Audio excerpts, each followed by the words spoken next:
Well, thank you all for coming this evening. I'm Brian Krenzel. Some familiar faces here I've seen at previous educational lectures, some folks that I work with at the hospital that I've never seen in civilian clothes, so way to go, Mary. Way to dress up nice. Michelle, thank you for setting this up, and I'm happy to be here, happy to hopefully teach you all something tonight. And we'll go through a little talk, try to explain a little bit about what hip and knee arthritis is. A lot of people have misconceptions about that, so we'll take a few moments to educate you on what that is. Then we'll talk about some basic treatment options, non-surgical treatment options, and then the surgical treatment options. And I'll tend to focus a little bit about the minimally invasive anterior hip that a lot of you may have read about or heard about or know people that I may have done a surgery on or had done elsewhere. Then we'll talk a little bit also about minimally invasive knee replacement, in particular partial knee replacements, a little bit tonight. And some folks in the audience may have had knee replacements or hip replacements. I know some people have had that done before. And I'll kind of try to outline some of the differences between traditional approaches, traditional surgeries, and the newer techniques. Just by a way of little education about myself, this is what I do. I've spent the bulk of my adult life educating myself to become a physician, but particularly a surgeon, an orthopedic surgeon. I was often asked on the interview trail when I was going through residency, well, what would you do if you weren't an orthopedic surgeon? And my simple response was I would be a general contractor and build high-end homes. So all I've done is take that and turn it into the sterile environment of the OR. Specifically, I've gotten interested in hip and knee replacement during my education, and I did a fellowship up in Indianapolis for a year. That's not required. I finished my residency. I was legally licensed to participate in medicine and general orthopedic surgery. I had passed my board exam, but I chose to move my family up to Indianapolis and spend that year focusing on hip and knee replacements and the intricacies of those surgeries. And I think it does offer patients a little bit more when we have a particular skill set, especially nowadays. Y'all's expectations are higher of us than they've ever been before. And quite frankly, the government's expectations are higher of us now than they've ever been before. And those two things are going to put a lot of pressure on physicians across the board to produce a product that is excellent outcomes and at a low cost. That definition is value. And I think as a specialist, we're able to deliver that value better than non-specialists. That's not to say that somebody can't do a good hip or knee replacement if they're not a specialist, but the way healthcare is going, it's important that you consider these things in your physician and surgeon, okay? So we'll start with basically what is arthritis. And so I start with the hip and the knee. We'll start with the knee.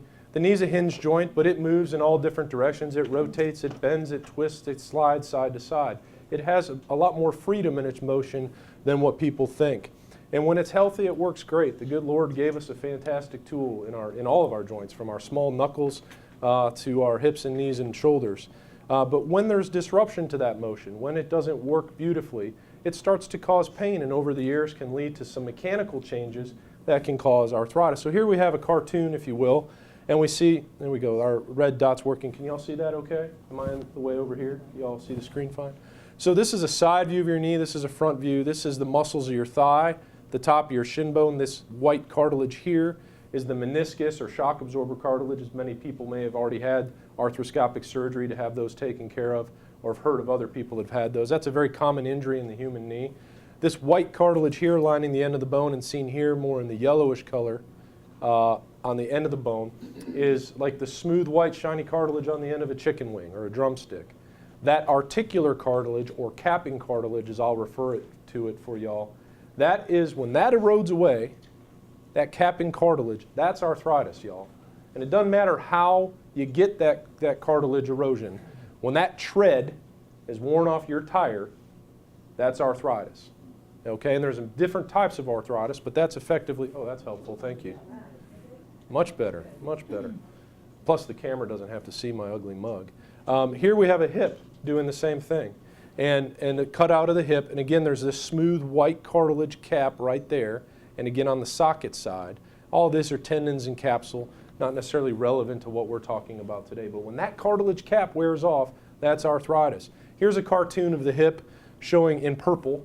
Obviously our cartilage isn't purple. I'm not sure what that disease state would be if it did exist, but purple cartilage here is really white in real life, and that smooth white shiny cartilage, when it starts to erode and wear and thin, You can see the start of the arthritis here in this cartoon. When we move on to kind of defining what are the different types of arthritis, some people have rheumatoid arthritis. Some people have psoriasis and get psoriatic arthritis. Some folks have had traumas to their hips or knees, bad car accidents, fallen off the roof, and they have fractures, and they get what we call post-traumatic arthritis. No matter what it is, we end up with a deformed joint, a stiff joint, and it's all because of the loss of that cartilage. And what ends up happening here in this knee cartoon is we get a stepwise decline in our function. And it's slow and it's sneaky. And it doesn't happen overnight. It takes years. And it happens so slowly that most people don't realize what happens to them until all of a sudden you just can't put your shoe on because you can't move your hip and it just hits you one day. What's going on? Or it hurts to go to the grocery and it hasn't done that before. And this process takes years to occur, but there always is a starting point where it just begins to hurt. And we don't necessarily have to have a specific reason for that. We have the bottom line here on this slide is just saying again, and I'll emphasize it one last time, it's the loss of that smooth, white, shiny cartilage that is arthritis. Most commonly, though, it's just what we call osteoarthritis. And that's just the bone spurs forming, that cartilage loss, and it's a stiff joint with loss of motion, increased pain, and diminished function. So what are the symptoms of arthritis? As I've just said, pain, swelling, grinding, stiffness. I love this slide here. This is from Hallmark. And it says, if you can't read it, there's a guy getting out of his car at the auto shop, and it says, it makes a creaking, popping sound every time I get in or out. And the mechanic says, no, sir, that's just your knees. I live that way already with that same set of symptoms. So I'll show you what we look at a little bit as physicians. I'll show you an x-ray. This is a relatively normal knee x-ray, okay? I want you to notice this is an x-ray of the left knee. So if I'm facing you, this is the left knee. So this is the outside part of the leg over here. This is the fibula bone of the shin bone down over here, just to give you perspective. This left knee x-ray. Over here, we see a thick black stripe on the x-ray. That is normal cartilage. You can't see it on the x-ray. It doesn't show up. But that space, when I look at it or another physician looks at it, radiologist, primary care doc, orthopedist, we see that thick black stripe. We see a nice round contour to the bone. That's a very normal looking joint space for the outside part of your leg between your thigh bone and shin bone. Over here, you'll notice it's slightly narrowed. I don't know how well you can appreciate it, but that space on the inside part of this knee on this x-ray is slightly narrowed, okay? That is early arthritis. That's what we see on x-ray, that narrowing of that space. We're starting to see thinning of that cartilage cap, that cap and cartilage I showed you in cartoon form. So I would call that a mild arthritis. We'll go on to a more moderate, this could be even classified as severe, but you'll see the next x-ray what is severe. But what we start seeing here is complete flattening of that joint space. See that little bone spur there? Little bone spurs out there, very much a significant thinning of the space between the two bones, and actually seeing a bright white space in here, or bright whitening of the bone, if you will. And that whitening of the bone is that loss of cartilage, the bone seeing increased load and the bone's hardening up. It's what we call sclerosis in medical terms. Surefire sign that this patient's hurting. This knee's on its way to needing a knee replacement type surgery. And here we see end-stage arthritis. There is no space left between those bones. Just looking at that makes you hurt, I bet. You can just feel the grinding and the mechanical component to that. You look on the side view here, and you can see the kneecap's even involved. This kneecap has no space between it. See all these bone spurs on the knee? I mean, that's the normal edge of the kneecap right there. That's all bone spur that's formed on the kneecap. So that's a knee that's beyond end stage. That knee probably doesn't move very well. The ligaments in that knee are shot. That's a very difficult knee to replace. In fact, you can even see here, this is so severe that the shin bone, the thigh bone is actually carving into the shin bone on that x-ray. It's carving in, particularly on the back side of the knee there, on that side view. So that's going to be a very difficult knee to fix, but it can be fixed. Here we have an x-ray of a hip that's showing some mild to moderate arthritis. There should be a thick black stripe in between the socket bone and the ball bone, the ball and socket joint. It's narrowed, but you can still appreciate hopefully a black space in between. So that's mild to moderate arthritis. There's a bone spur forming there on the socket side. We move on to a more moderate to severe type picture. I've kind of outlined this in red. But again, here you don't see much joint space, just a thin black stripe. But now we're seeing some bone spurs down here. Whoops, sorry. Seeing some bone spurs down here at the bottom. Again, this is going to become a stiff hip. This is something that's going to be difficult for you to put your shoes and socks on, to clip your toenails. Life starts to have a more precipitous decline when your hip hurts or is like this on x-ray. Going to have a lot of groin pain most likely. Pain in the front part of your thigh, coming down into your knee even. Here's an end-stage hip. This is severe arthritis, end-stage disease, no joint space. There's this lightening of the bone in here, these cysts that are forming on both on the socket side and this. This hip barely moves. If you try to move this person's leg on exam, their whole pelvis is going to come off the exam table. Okay, they're not going to move that hip very well. That's a tough hip to fix, but again, fixable.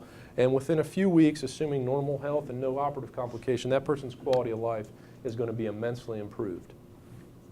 So what are our treatment options for arthritis then? I like to think of them as non-operative, non-invasive type options where we're not doing any type of procedure to you. Then I have the non-operative, invasive, if you will, where we're doing shots or other procedures. And then finally, we have our surgical options. So how do we treat the arthritis in the early phase? Quite frankly, how does the government tell us we have to treat arthritis in the early phase now? Well, we treat it non-operatively, basically with some simple things. The non-invasive things. I'm not doing anything to you. I'm giving you a prescription like an anti-inflammatory, Motrin, Aleve, ibuprofen, over-the-counter forms, meloxicam, Celebrex, or prescription anti-inflammatories. We're going to talk about some weight loss. We're going to talk about non-impact exercise. And I know it's hard when your hip or knee hurts so bad that you can barely get out of bed and walk. It's hard to go exercise. And then when you're not exercising, it's hard to lose weight. And then when you're not exercising, you're eating, you're gaining. I mean, it just becomes this vicious circle. Okay? But these are things that can help. They're not the whole answer, especially if you have one of those of the ladder x-rays I showed. But these are things that are important to do in the early stages. These are the things I'm going to recommend to everybody. If you're not already doing them, we're going to talk about that in clinic. We have options where we can get you involved with dietary programs to work with weight loss. We have a wonderful surgical weight loss program in our community. In fact, there's more and more evidence suggesting that we ought to put people into surgical weight loss programs before operating on their hip and knee to minimize their complication profile. Some good data out of the Mayo Clinic that I don't think has been quite published yet, but Dr. David Llewellyn presented it recently at a meeting I was at, and they've got some good data up in Rochester, Minnesota on this. So it's intuitive. If we're heavier and more unhealthy, diabetes, obesity, that our risk profile is going to go up. Well, finally somebody put some science to it, and we have some good answers that show we ought to maybe wait on the surgery and from an orthopedic perspective and look at the weight loss options more aggressively up front. But once we've done these things, once we've tried the pills, the non-steroidal medications, some people can't use them because their stomachs don't tolerate them, or they have high blood pressure, or they get swelling in their legs. We can look at some other things like glucosamine chondroitin, which you can buy over the counter. That can help nourish the existing cartilage, if you will. It doesn't regrow cartilage like some people think. None of the joint juices out there that you see advertised at 2 a.m. if you're an insomniac like I can be at times. None of these things have been scientifically proven to work. I don't have any objection to them. Some people have tried acupuncture. Some people go to the chiropractor. Again, all these things are fine if they're help keeping you moving, help keeping you feeling well, and trying to improve your quality of life. Ultimately, the arthritis wins. Okay? Ultimately, these non-operative, non-invasive things up here, they don't work anymore. So what do we do next? Well, now we start getting a little more invasive. We can talk about steroid shots. When we do steroid shots into the shoulder or the knee, we usually do those in clinic. They're easy joints to get into. If you need a steroid shot of your hip, we tend to do that under a live x-ray machine because it's a more difficult joint to get into. And if we're going to deliver this medicine to an area to see if it's going to help you, we certainly need to make sure we're actually in the right spot.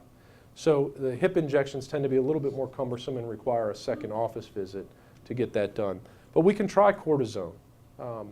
Steroids come in multiple different types, but the common thing that everyone thinks of is the cortisone shot. Those sometimes will last 3 or 4 or more months, and that's great. If it's keeping you happy and keeping you moving and your quality of life's what you want it to be, and 5 months later your knee hurts again or your hip hurts again, we could consider repeating the injection of cortisone. If that shot makes you feel great for 2 weeks, but then you start hurting again, I would consider that shot to be a failure in the sense that it didn't provide long-term relief, but a good outcome in the sense that we've proven we can make you better. Does that make sense? The shot can at least tell you as a patient that there's a light at the end of the tunnel. Holy smokes, my knee's hurt for 3 years. I got this steroid shot in my knee, and 2 weeks later I feel better. Or for 2 weeks rather, I feel better. That's a good thing. It gives you a peace of mind that there's something that can be done for you after maybe months or years of not having a quality of life that you would like. The cortisone shots are only temporary, whether it be 1 month or 4 months, they're only temporary. All of this is only temporary except for that, and we'll get to that. I was looking. Okay, so we get through these cortisone shots, the gel shots. Everyone heard of the rooster combs? That's what it's often referred to, or the lube jobs, or the oil changes, or the gel shots, or the jellies. Or they come by different names. What those are these are brand names here on the side, but they all fall under this category of viscosupplementation. To be quite frank, there's not any great science to show that they work very well. Tongue-in-cheek, the science that shows they work very well is funded by the same companies that make billions of dollars off of these. I think we're going to see, quite frankly, from the Orthopedic Academy coming out here, if I'm understanding some of the little birdies that are floating around, we're going to see a little bit of a change in the recommendations of how we use these, and it's probably quite appropriate. A steroid shot probably costs the healthcare system about $70. Okay, probably all in, on average, $70, $100. A gel shot series costs about 10 times that. And if it's not proven to work at that cost, we probably need to realign and rethink how we're utilizing those. If you have one of those x-rays that I showed in the knee, by the way, these gel shots are really only FDA approved for the knee. But if you have one of those x-rays towards the latter part, the second and third one where the bone's touching the bone, and you're of the right age and your steroid shot didn't last 3 or 4 months, I'm probably not going to offer you the gel shot, quite frankly, because we've got to be stewards of healthcare, and that's a whole separate talk. But in light of tomorrow's sequestration hearings on Capitol Hill and everything, we all have to be a part of this cost effectiveness of healthcare. We have to realign our expectations as patients, and remember all doctors are patients as well. And then we have to, as physicians, offer our patients treatment options that have good outcomes at a low cost. Again, value driven. That's the definition of value in medicine. Great outcome, low cost. And if we have something that costs a lot of money that doesn't deliver a predictable outcome, we all ought to think about how we're utilizing that. So I'll climb off my soapbox now on that and get back to the talk. So we've done all this. We've tried the steroids. We've tried the gel shots. You've tried anti-inflammatories. You've worked on the weight loss. You've gone to the water aerobics. You're doing everything you can, and you're still not happy. You wake up in the morning, and you dread your day. Okay? Now our options are really to talk about surgery. So the reason you all probably came here was to hear about surgery, but I did want to take a moment to talk to you a little bit about arthritis, what it is, what our options are. Because if we can avoid a surgery, quite frankly, even though I make my living operating, we've done you a service, because surgeries have risks.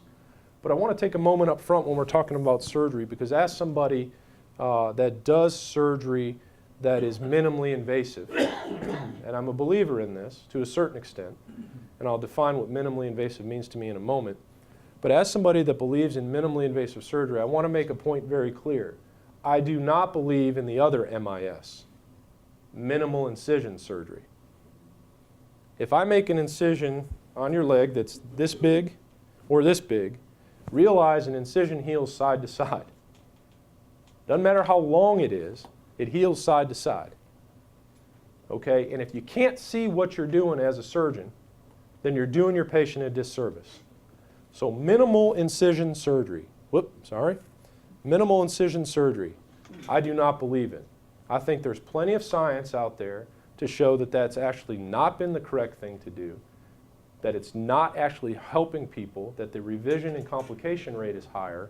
And actually one of the leading proponents of this is a surgeon out of Chicago that created a 2-incision minimally invasive hip, and my buddy trained with him up in Chicago for his joint replacement fellowship, my buddy in Raleigh, and I said, Brett, how many of those surgeries did you do with Dr. So-and-so during your fellowship? How many of those 2-incision hips did you do? He said 0. That's the same guy that published all the data on it because he recognized he was wrong. He studied it and recognized he was wrong. So minimal incision surgery is not something that a smart surgeon should advocate for, in my opinion. Incision should be as small as it needs to be to get the job done correctly. My job is to do one surgery for you on your hip or your knee. And sometimes, depending on how we're built, sometimes that incision needs to be a little bit bigger. Okay? Now, the difference is minimally invasive surgery is a good thing. And I can make a legitimate argument that by making a little bit bigger incision, I can cause less trauma to your muscles and your skin and the whole thing, and you're going to have less swelling and less pain by actually making the incision bigger. If I don't have to pull on your muscles and pull the retractors quite as hard, you're going to have less pain and less swelling afterward. That's less invasive. If I can find a way to sneak into your hip and get in between muscle planes and not cut muscles, that's probably going to be less invasive and less painful. And so that's what we're thinking about and looking at when we talk about minimally invasive surgery.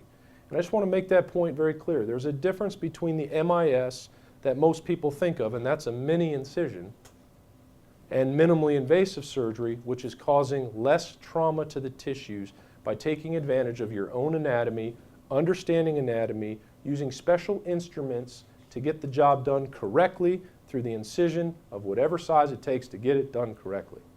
Y'all following me there? Questions? An incision this big does you no good if your hip's in or your knee's in crooked. Sir? What happens if you go into a person's hip and you have to cut a muscle? Does it repair itself? Yes, it does, but the tissue's never the same as what the good Lord put there for you. Like scarring? It'll scar in, but generally speaking, it's not going to cause a tremendous amount of discomfort or long-term problem. And by the muscles, fortunately, in most of the hip replacements that we're cutting, even the traditional hips, the small muscles that get cut are really somewhat inconsequential. The larger butt muscles we're splitting, and those tend to heal back okay. Now, there is a set of the deeper butt muscles that you really don't want to cut because that can cause you to have a limp where you kind of lean to the side that's affected. So you want to try to protect those. Those are technical points. And we'll come back to that concept a little bit specifically about the hip surgery in a moment. So these are not the same thing. So what are your options for hip arthritis? I'm not going to talk about hip arthroscopy because that's really not a treatment for hip arthritis. That's a treatment for younger athletic people that we think may prevent hip arthritis. That's a whole different talk. That's more what we call hip preservation. But that is a treatment option for hip pain. Hip resurfacing, I'm sorry, I keep hitting the wrong button, folks. Hip resurfacing is something I don't do. I don't personally believe in it. I think it gives into a whole question of different types of bearing options. It's actually a bigger incision. It's a little bit more traumatic surgery. There's a whole lot of issues with hip resurfacing that have shown up over the past 3 to 5 years that have to do with metal on metal hips. And you may have all heard of the hips that were recalled and things like that. We can focus on that later. I can answer some questions on that later. But I'm not a big fan of hip resurfacing for a number of reasons, particularly in women. Just don't think that should be a surgery done in women for risks of osteoporosis developing, fracturing the bone that's left in place. There's a lot of, and the metal on metal issue as well. Actually, not really anybody's doing that in our community anymore. Now, hip replacement is something I do believe in. I personally think that the science of this surgery in the 30 plus years, 40 years now, pushing 50 in Britain that we've been doing this surgery, it has proven to be one of the best surgeries done in all of medicine. And it continues to be a great surgery. It is a surgery that will change people's quality of life for the better.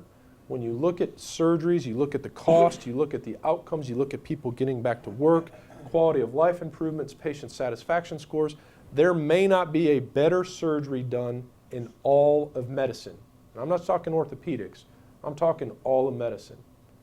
And especially nowadays with our better plastics and bearing surfaces, I think we're really making strides that we can make this surgery something that can be really truly close to a lifelong implant for most people of the age that we're doing it on. A little different with older hips and the processing of the plastics. But from about 2005-ish, perhaps, onward, I think we've made great strides to really, truly minimize the risks of revision surgery and do a lot of great things for people. But we're talking about this, we're going to focus on traditional approach hips. Now that's where you lie on your side during the surgery. So if you're having a left hip replacement, you'll lie with your right side down. Your left hip will be up. You'll be wedged onto a table and securely fastened. Your incision will be on the side of your hip. And then it's dealer's choice from the doctor's perspective how big that incision needs to be to get the job done correctly.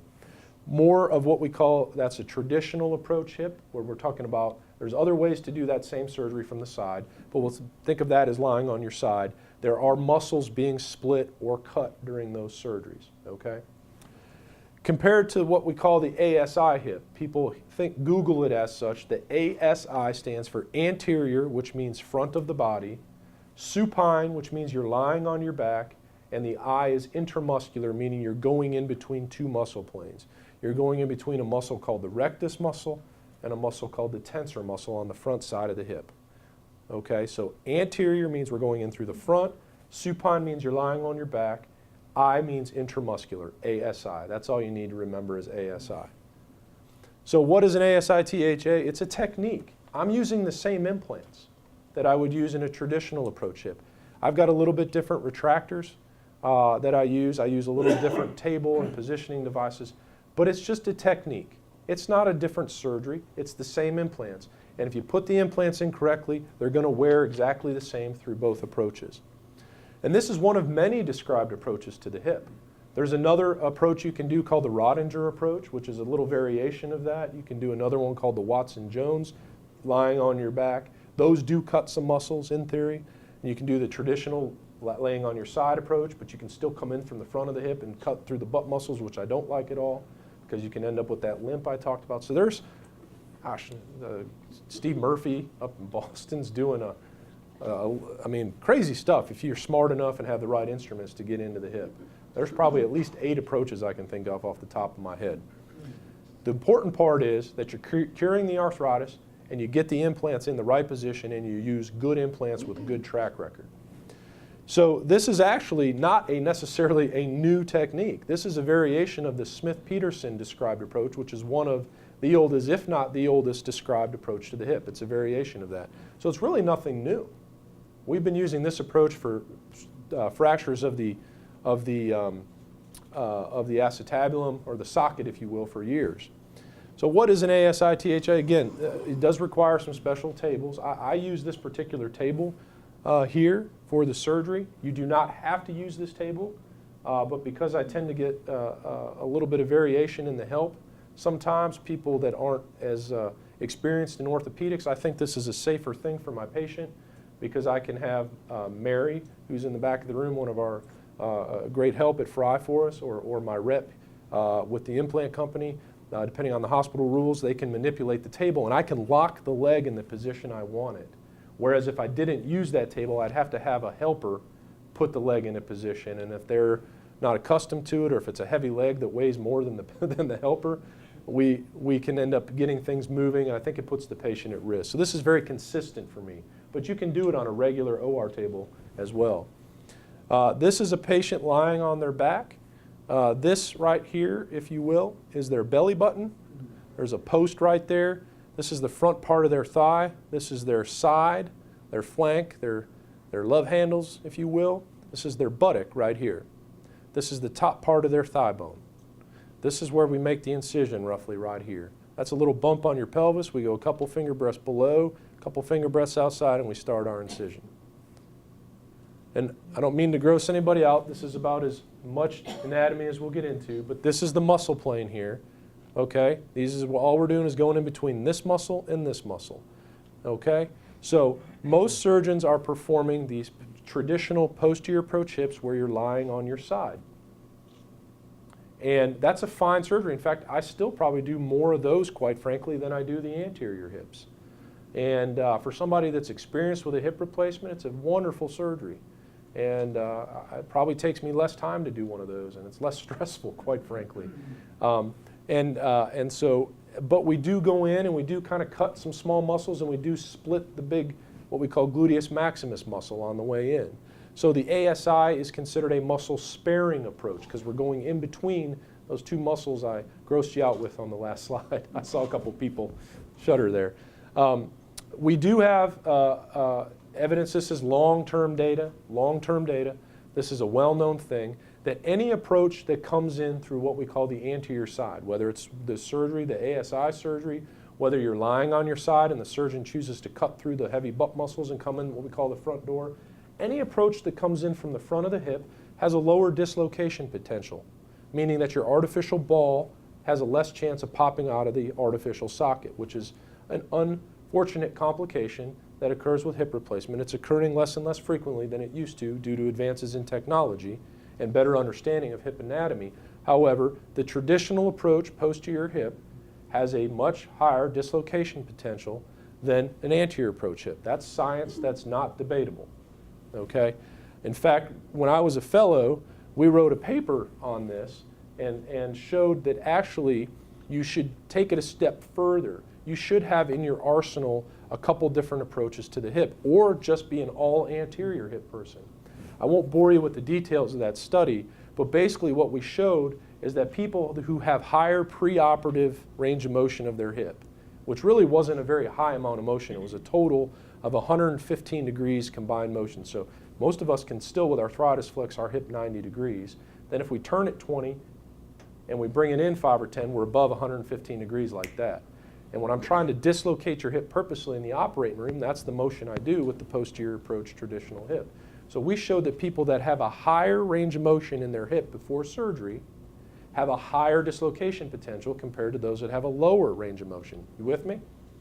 So the stiffer the hip before surgery, the less likely you are to dislocate after surgery. Well, then I took it a step further and I said, okay, let's think about this. Who typically has high range of motion in their hips? Women. Skinny women. And the problem is women and smaller, more petite women and males that are thinner and more wiry in their frame have that higher range of motion, but they also have smaller sockets. Just think of it this way. The bigger the prosthetic ball that we put in for your hip replacement, the bigger the artificial ball, the less likely you are to dislocate. You with me?